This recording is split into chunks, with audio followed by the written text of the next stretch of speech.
Hey everyone, this is acyuta-bhava from Nightlight Astrology. Happy Friday, everybody. Today we are going to take a look at something called the applications of the moon. Now, this is something that you can use every day when tracking transits to get an understanding about what might be happening in your immediate environment. This is something that can also be used when reading birth charts. And you guys know that I teach courses in astrology. I also like to throw out videos that offer techniques for people who might be studying at home and don't have the time, the energy, the resources to devote to one of my full length courses. So today you'll get a lot of use out of this technique, I hope, whether you're, again, applying it to the daily transits or whether you're, just looking at, you might be looking at birth charts and using this technique. So I'm going to show you three different client charts from my practice and three different examples of the technique. But before I do that, let me just explain what the technique is in general. I'm going to pull up I'm going to pull up the real-time clock and show you what's going on today in order to sort of illustrate this for starters. So here's the real-time clock. And what you'll notice is that the moon right now is in the sign of Aquarius. So here's one of the moon's applications. The moon is currently moving into a trine with Venus. And then after that, it'll move into a conjunction with Saturn. I talked about translations of light. You could actually look at this sequence of the moon trining Venus and then conjoining Saturn as a translation of light, the moon translating the light of Venus to Saturn. But at any rate, slightly different technique, which is to simply look at the next degree-based application of the moon to get a sense of what's going to happen. So astrologers do this all the time. This might be very basic for some of you, so stay tuned for the birth chart section of today's talk if this is all, if you're like, I already know this. But for example, when you look at a chart of the day at the start of your day, if you're like me and you pull up the real-time clock on your astrology software, most of them, I think all of them have a real-time clock. And if I sound like a frog, by the way, I've got just wicked allergies this week, and I've had to pull out my Claritin again and the whole thing. I'm not sure what's blossoming around here right now, but anyway. So the moon is going straight into a trine with Venus and then exactly into a conjunction with Saturn right here. So an application of the moon would be to look at that trine, say at the start of your day when you pull up your real-time clock, and you say, okay, well, that's the mood ring in the sky. You guys remember I said that, I think this week or last week, when talking about translations of light. So when the moon is going into a trine with Venus, I know that trines are of the nature of Jupiter. I know that squares are of the nature of Mars, sextiles of the nature of Venus, oppositions the nature of Saturn, and conjunctions blend the two energies together. So we have a Jupiter-like relationship between the moon and Venus, as the moon is also being blended with Saturn. So you can just literally write that down. This is what I used to do every day. I used to do just like this. In my journal, I would say, okay, today, let's say moon trines Venus, and I would put favorable. And then I would put moon blends with Saturn. Okay, so then I might take a little bit to describe that. For example, moon Saturn might be kind of austere, serious, maybe a little heavy, maybe a feeling of limitation, but also distant, contemplative, etc. And then I'm going to kind of blend that with this favorable trine to Venus. If you just get in the habit of doing this every day and looking at the applications of the moon, and then taking some time to try to describe them and then let it go, just go live your day, have your day unfold however it will. What I've noticed is two things are going to happen. One, you're going to be better prepared to notice those transit energies in your day. Like you're just going to see them.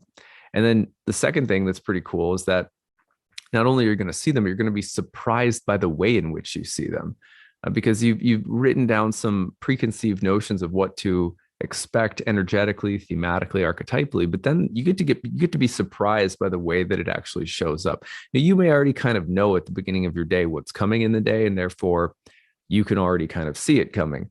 But I'm always amazed by how the transits will surprise me in some way. And this exercise is something I do literally every single day because I write content. So people always ask me, like, if I want to write content, if I want to become an astrologer, if I want to get into the habit of tracking transits, how should I do so? And this is your exercise. Look at the applications of the moon every single day. So today, you can just practice this. Let's take a look one more time. The moon on August 20th is in uh, Aquarius, excuse me, and moving into a trine with Venus in a conjunction with Saturn. Now, that might only define a part of today, but those are the major aspects of the day from the moon. And many days, there's not going to be any aspects in the sky that are perfecting outside of what the moon is doing. For example, the sun has already passed its opposition to Jupiter. It's kind of over now, it's starting to fade. Mercury has already moved through its conjunction with Mars. And if we were throwing in the outer planets, Mercury's already passed the trine to Uranus. Now, Mars is moving into the trine with Uranus, so you could track that. But usually every day, the most reliable planet in the sky that's going to tell us, what's happening in the environment around us, what's novel about today is going to be the moon. The moon is like the great web weaver of the sky. So make sure you're tracking those applications of the moon every day. Simple, and write them down. And you don't have to predict what's going to happen, but just write thematic combinations out. So every day when you guys hear me do, my content for the day, usually I'm just writing out, archetypal combinations of the planets, and then illustrations, stories, lessons, deeper meditations. All of that emerged from in the very beginning for me, just writing down which applications of the moon were happening every day, and doing that for literally years of my life. But if you want to become an astrologer, if you love astrology and you're like, well, how do I get better at this? There's nothing more helpful than having a felt sense of what's happening every single day based on the applications of the moon. It's sort of like if you want to play basketball, you have to learn to dribble a ball.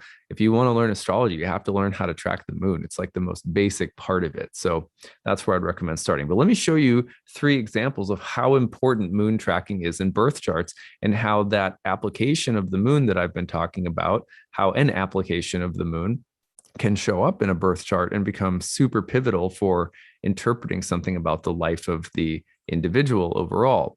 It's a little bit different when you get into a birth chart. Okay, so I've got 2 sort of difficult examples and 1 pretty uplifting example from clients' charts that I'm using anonymously, but with permission. I'm not really telling any details of the story, just kind of some basic outlines. So this one happens to be really rough. The reason that it happens to be really rough is that you can see the moon is enclosed by the malefics in the 7th house. That's actually a special condition called enclosure. Besiegement can be very difficult. Now, one of the things that you can see here is that this individual, here is the moon who rules the 2nd house of resources, finances, money, etc. And this person lost almost all of their money, and actually came very close to having to declare bankruptcy because of a very expensive divorce and custody case. And one of the things that you can see here is that the moon, who rules the 2nd house of this client's money, is applying into, it's not only is it besieged in the 7th house of marriage, but it's applying to Saturn, the ruler of the 8th house, where this person's Mercury and Sun is also located, their ascendant ruler, and so forth. So this was a very pivotal, life-defining event for this individual. Really changed the trajectory of their life because of how much it drained them financially to have to go through a really expensive custody battle in court, and a really extremely messy divorce. So they were, I mean, I'm not going to classify, the person that they were with, because I really don't know much about that person, but it didn't sound like they were with a very nice person. So you also have the moon besieged by malefics in the house of marriage, and moving into that conjunction with Saturn, after coming off the conjunction with Mars, and overall just a really difficult situation that resulted in marriage and changed the trajectory of their life because of this long, extended, super expensive custody battle. So very important to look at those applications of the moon. The moon contained by the malefics in the house of marriage here, with the connection to both the natives' money and their partner or spouse's money and running, being sort of stuck between a rock and a hard place. So that's kind of a difficult example, but I want to show you another one. So let me just put up a second chart on the screen. Oops. So this is my second example for you of how important the applications of the moon can be and what the moon's doing in the natal chart. A lot of times, we want to read planets from a purely psychological place. In Hellenistic astrology, we're doing that. We can do that, but we're also learning to see things from a more event-based or concrete predictive standpoint. So, for example, in this one, we see, look at the moon is in Sagittarius again. I thought it was kind of funny, but here in this native's chart, they're not even that old yet. They're coming into being about 30 years old. But you can see that this individual has the moon in the fourth house, which is the place of home, family, property, etc. And the moon is in Jupiter's sign of Sagittarius and moving into a sextile. Remember, sextiles are the nature of Venus. And it's moving into a sextile with Jupiter, who is in the second house of money, assets, and resources. Now, what's interesting about this is that this individual has already inherited several properties from their parents who are in the real estate business and whose parents have a number of properties that they own and manage and make money from. So one of the things that she was born into was the investment and the money-making potential of real estate and property. And you can see this in her chart from the fact that when she was born, the moon was going right into a sextile with Jupiter, who is the ruler of Sagittarius. That means there's called reception. Moon has reception with its host and is moving into a sextile with Jupiter in the house of money and finances and so forth. So overall, that's an example of how important, and it looks like it's just kind of like, oh, it's just a little sextile from the moon to Jupiter. And you wouldn't maybe think much of it, or you might try to interpret it in terms of the person's character or psychology or something like that. But in ancient astrology, the applications of the moon will often literally tell a story about something that's going to happen in a lifetime. So this is kind of a nice one because lucky for her, she has a huge amount of, there's certain kinds of concerns and worries that are off her plate about having to make money because of what she was born into. Not that she's not working on her own career and, she has the sun in the 10th. She's going to be pretty ambitious, right? But this is interesting. Also interesting to note, she was born under an applying lunar eclipse in Sagittarius. And what I find interesting is that a number of the properties came into her life as the eclipses have returned to Sagittarius and Gemini in the past year. Isn't that interesting? So anyway, that's another example. Let me show you one more for today, just to drive home the point that these applications of the moon are super powerful in birth charts, and they'll give you a sense of some of the major events that are going to unfold in the person's life. Just look at where the moon is heading, what it's connecting to, and you get a sense of what's going to happen or some of the bigger events that are happening. It's like a little microcosm on the day of your birth that represents the macrocosm of your life. Okay, well, here's another one. So the moon in this picture is in Aries in the 7th house. Let me make sure I have this. Do I have it right? Yeah, okay. So we've got the moon in Aries in the 7th house. You can see it right here. It's moving into a conjunction with a lot of fortune. The one thing that's happening is that the moon is just inside the range of what I would consider for what's called a contra antitia, or excuse me, an antitia. An antitia is like a secretive form of conjunction. If you search antitia in the keyword section of my YouTube channel and go back, you can get like a full technical explanation. But for the signs that are existing equally distant on either side of the summer solstice, for example, Cancer and Gemini, Leo and Taurus, and Virgo and Aries, whose degree numbers add up to 30. This is just a little bit over, so it's not a perfect antitia, but she has a separating antitia from Mercury, who is ruler of the 12th. So the moon has this antitia with ruler of the 12th ruler of the 12th house, and is also going to be moving into Antisha with Saturn, a malefic, who's in the 12th house, and then in opposition with Mars in the first. So this is really interesting.